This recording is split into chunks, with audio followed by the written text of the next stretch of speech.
My stepdaughter stole my late husband's entire inheritance. But one letter from the bank changed everything.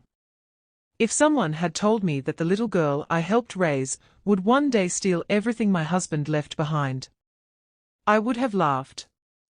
I would have said they didn't know Nora. I would have defended her. I would have been wrong. 4 months.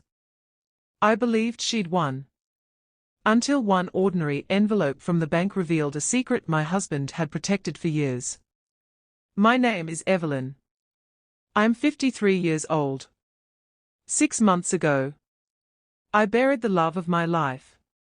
Daniel and I had been married for 16 years. He came into the marriage with an 8-year-old daughter. Her name was Nora. From the beginning, I never tried to replace her mother. I simply tried to love her. I packed her lunches, helped her with homework, stayed awake when she had nightmares, cheered the loudest at every school play. When she graduated from university, I cried harder than anyone else. She never called me Mom. But I convinced myself that love didn't always need a title. Looking back, maybe I only saw what I wanted to see. The morning Daniel died, everything changed. We were drinking coffee in the kitchen. He joked that retirement was finally giving him time to spoil the garden. A few minutes later, he grabbed his chest. The ambulance came quickly. Not quickly enough. The doctors tried. They truly did. But before sunset, I was a widow. The funeral passed in a blur. Flowers, condolences, promises from relatives who slowly disappeared. Only Nora stayed close. For about a week. Then, the visits stopped. The calls became shorter. Eventually, she stopped answering altogether. I told myself grief affects everyone differently. I never imagined grief had nothing to do with it. 3 weeks later, I visited our bank. Daniel had always handled our finances. I simply wanted to understand what was left. The manager greeted me politely. He typed for a few moments. Then, his expression changed. "I'm sorry, Mrs. Harper. The estate account has already been transferred." I frowned. "What estate account?" "Your husband's inheritance account." I felt my stomach tighten. "Transferred to whom?" He looked at the screen.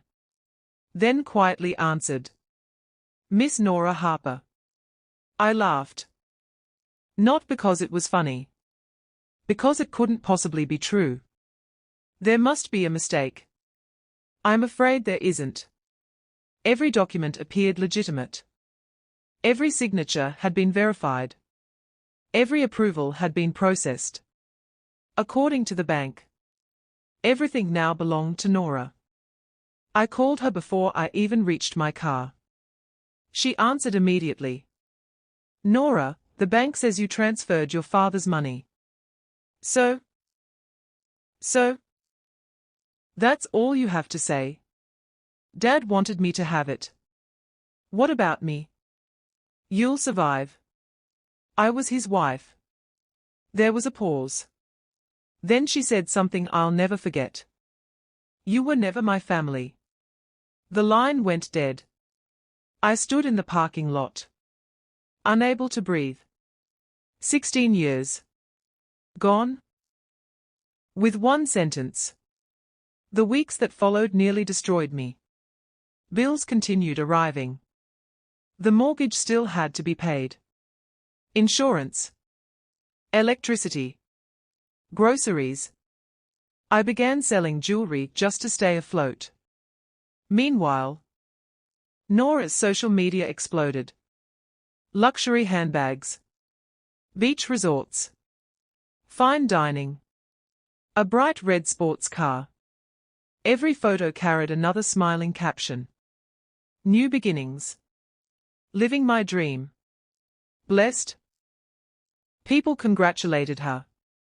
Nobody knew whose money she was celebrating. Every post reopened the wound. Then, one rainy Thursday afternoon, everything changed. A plain white envelope arrived in my mailbox. No company logo. No return address. Just my name. Inside, one letter. Mrs. Evelyn Harper. Please report to the estate department at your earliest convenience. No explanation. No details.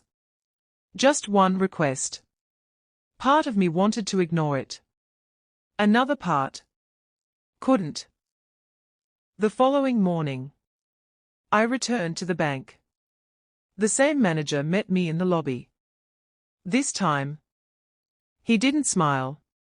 He escorted me into a private office, closed the door, placed a thick folder on the table, then looked me directly in the eyes. Mrs. Harper, we owe you an apology. My heart pounded. Had they recovered the money? Had someone confessed? There has been an internal review. He opened the folder. The documents Miss Harper submitted were accepted. My hope disappeared. Then he continued. But those documents only applied to one account. I frowned. What does that mean? He slowly turned another page. Your husband maintained a second estate. I stared at him. A second what? A protected family trust. I couldn't say a word. He smiled gently. It contains the majority of Mr. Harper's assets. It felt impossible. Daniel had never mentioned another trust. The manager explained everything.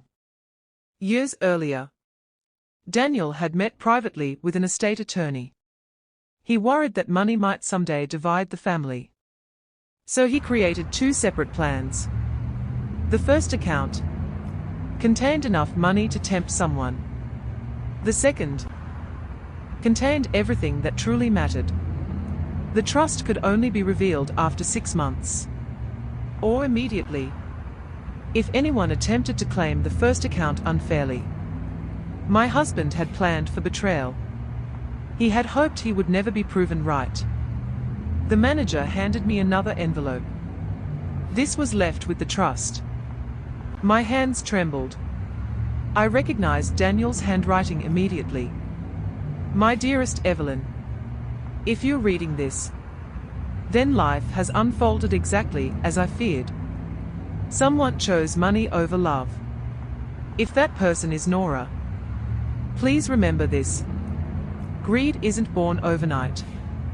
It grows quietly. Don't hate her forever.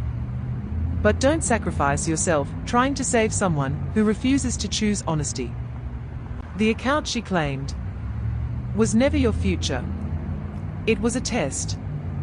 Everything that truly mattered. The house. The investments. The retirement accounts. The lake cabin.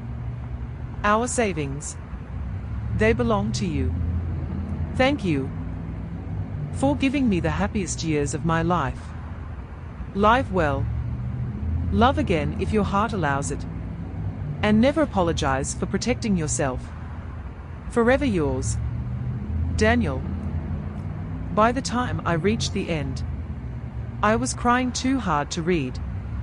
Even after death, he had found a way to protect me.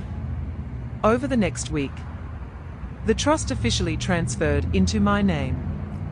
The house was secure. The debts were paid. For the first time since Daniel died, I slept through the night. I thought everything was finally over. I couldn't have been more wrong. 2 weeks later, someone knocked on my front door. I opened it. There stood Nora. She looked nothing like the woman from Instagram. The designer clothes were gone. The expensive jewelry had disappeared.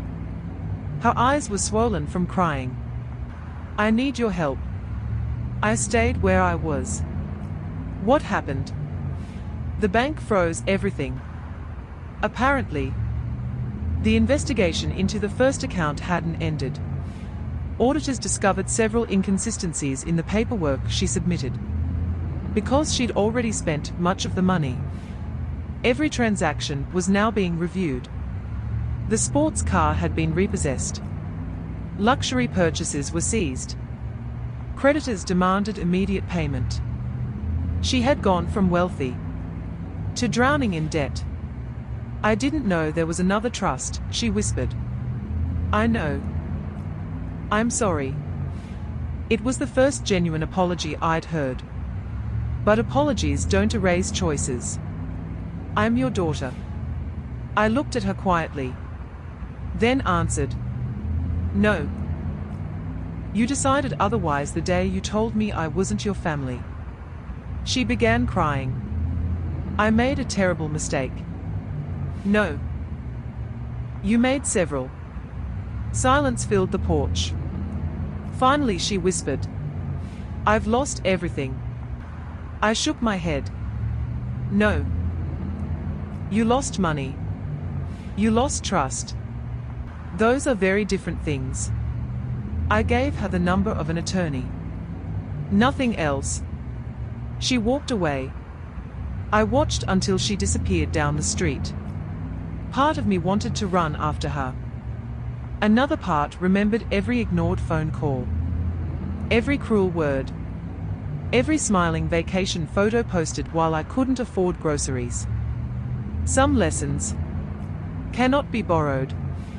They have to be lived. Months later, the legal case ended. Because Nora cooperated fully and repaid what she could. She avoided prison. Instead, she received probation, community service, and years of financial repayments. As for me, I restored Daniel's workshop, finished planting the garden we'd planned together. I finally took the train trip across Scotland we'd postponed for years.